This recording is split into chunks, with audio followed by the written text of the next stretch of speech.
So the Toronto Blue Jays go out in 2 straight after a season that was pretty good.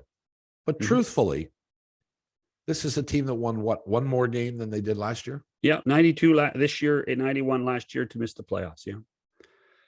It meant nothing. If they'd won 95 or 96 or 97 games, it would have meant nothing. They still would have finished where they were. So from that standpoint, talking about a 92 win season is sort of irrelevant as opposed to a 97 win season. But this was a team that was expected to do more than what they did. Sure. A lot more than what they did. And I believe was good enough to do it, with one exception. And that was that the general manager did not go out and get anybody in the bullpen that can throw 100 miles an hour. Every team that we saw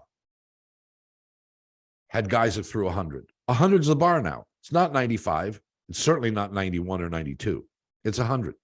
The Seattle Mariners trotted out, I don't know how many pitchers during this season, this series, that could throw it at or near 100.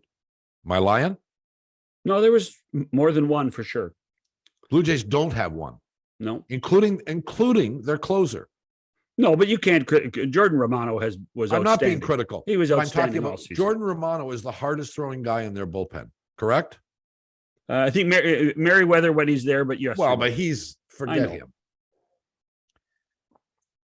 He's like tits on a bull. That it's useless. But listen. But if you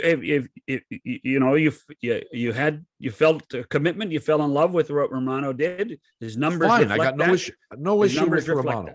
No issue with Romano. Yeah. But he threw at tops was 97. Yeah. Tops 97. Yeah. Everybody else is less than that, and generally considerably less than that. Now you got Simber, who throws a fastball around 88. But Simber's a different kind of guy with different the delivery alone. So right. So I'm okay with him throwing with the velocity that he's got. Everybody else, they're just guys. They're guys you can find on the scrap heap everywhere. Where's the stud reliever? I mean, this is a team that started the year with 6 or 7 prospects to be starting pitchers, and they started going down like flies. Ryu got hurt. Pearson never did anything the whole year. So those two are out. They had starting pitching issues all season long. They basically had 4 starters. The guy they went and got from Seattle was crap all year. Kikuchi, yeah. Right. So, excuse me, they had 4 starters, really. Yeah. To go through an entire year with 4 starters is not a good plan. Nonetheless, that's what they did. Well, and we do know they tried to get the guy that won game 1. They tried to get Castillo. They just didn't want to they didn't part with the prospects that Cincinnati wanted.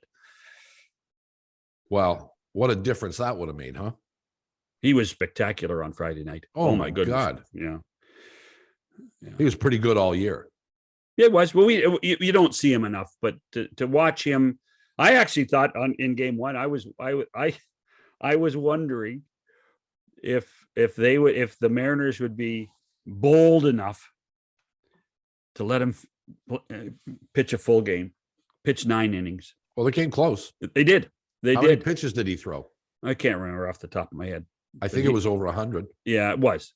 But I mean, talk about taking the pressure off your bullpen if you can do that. Right? I mean, that he was his location, his velocity. Boy, oh boy, and it's funny, Dan Schulman, when Danny was on with us last week, he said the Mariners could win this. The Mariners could win it quickly because of their starting pitching. After game period. Yeah. What was really interesting is the Seattle team looked like they're not a great hitting team. And yet they scored 10 runs to win game 2. They scored 14 overall. Yeah. Their pitching was great, but Robbie Ray didn't have a good day. The Seattle bullpen didn't really have a good day. It was the offense that did the Blue Jays in, or maybe more accurately, their own pitching. that did them in. And as we look forward, in my mind, that's the issue for this team. Yeah. They have got to get at least one, preferably two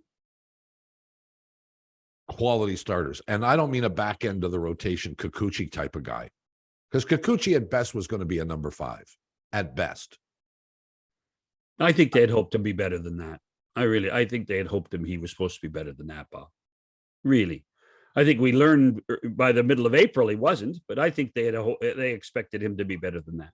Well, I mean, there's that. I didn't think he was going to be better than that. Yeah. I don't think Seattle thought he was going to be better than that. Well, Seattle bailed on him. Seattle has plenty of pitching. So, maybe they felt like Kikuchi was a guy they could risk giving up, because he was only going to be a number 5 in Seattle too. Right. And they probably figured, we can get somebody, and maybe even for less. Okay. So, here you're talking about they need what now do you do with Ross Stripling? Ross Stripling stays. I sign Ross Stripling. So you're overpaying him. You probably have to, yeah. What do I care? I don't care about the money. No, I know you. I couldn't. There's only one person you care about the money for. Me. Yeah. So no. I actually, can I just go back to the 6th inning? You can go back to wherever you want. So you can go back to February if you want. Okay, so this is a do or die scenario. What about a Barrios or a Stripling in the 6th inning? It's a great question. I don't think it should be Stripling, because I think Stripling was going to be your game 3 starter. No, but the answer is it's 8-1. You got to look ahead. You got to look ahead a little bit. So yeah, but you could put you could put Barrios in the game 3 if you yes, you could 100%. So I just now now Meza becomes your number 6 guy. Yeah.